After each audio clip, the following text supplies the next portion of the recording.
Hello mga ka-viewers, for today's video po ay rarambo naman po ako. So, sa magtatanong kung ano po yung rambo, ito po yan. So, ito nga po yung rambo. So, yung uri ng shells na tinalian ko ng nylon. So, kahit ano pong shells, pwede po, basta maliit lang. So, ganito po pala yung pagrarambo. Kaya ganyan. Madali lang pala yung pagrarambo kahit po bata kaya po. So, ayan po, ang dami po nangrarambo dyan hanggang dun sa dulo nangrarambo. Hindi lang po makita kasi malayo po sila sa amin. Kasama ko pala dyan mga kapatid ko at dalawang pamangkin. So, ayan nga po, tingnan nyo po yung paghahagis ng rambo yan. Pagkatapos, may hahabol dyan. Dyan po may mahabol dyan. So nga lang, hindi nakita sa camera. Pero, kung nailalim siya sa bato.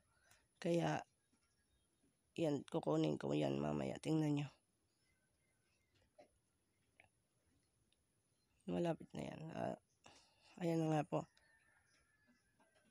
Pumunta po siya sa ilalim ng maliit na bato at binungkal ko nga po yung bato.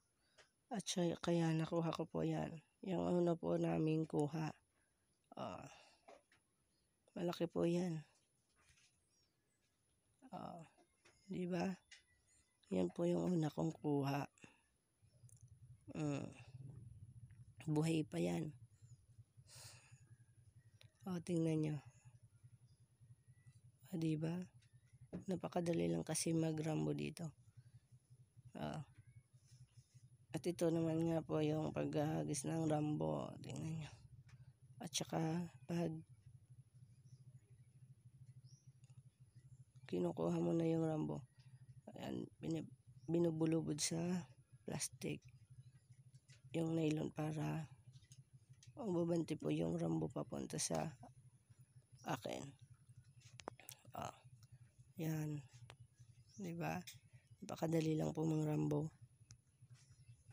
Tuwing maulan nga lang po kami dito nagrarambo kasi pag maaraw hindi po humahabol yung octopus kagaya niya, no? Mahabol siya hanggang harap ko po yung paghahabol niya. Habol talaga siya sa shells na tinalian ko. Yan, ang laki po niya, no? Diba? Ganun po maghabol yung octopus, napakabilis po. Kaya dapat kapag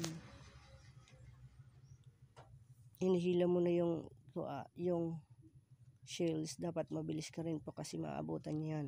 Yan naman po, kuha ng kapatid ko, yon. Isa.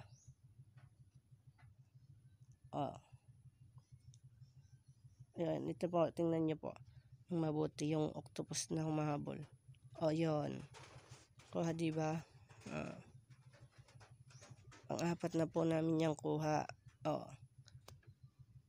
Buhay pa. Pumapalag pa, diba?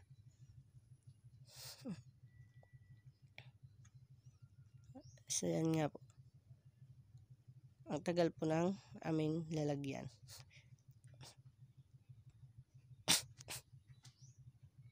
Tingnan nyo po yung paghabol ng octopus. Yan po yan. Yan, nakulay brown po. Yan na po yung huli namin nakuha.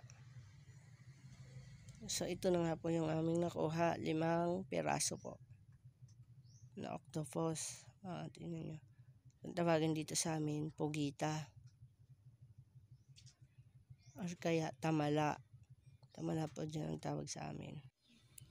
At ayan na po, inalo po ng mama ko yung nakuha naming pugita sa ginataang langka po yan. Gulay na langka. Yan, ang sarap po niyan. Yan lang po. Maraming salamat sa panonood. Don't forget to follow and like.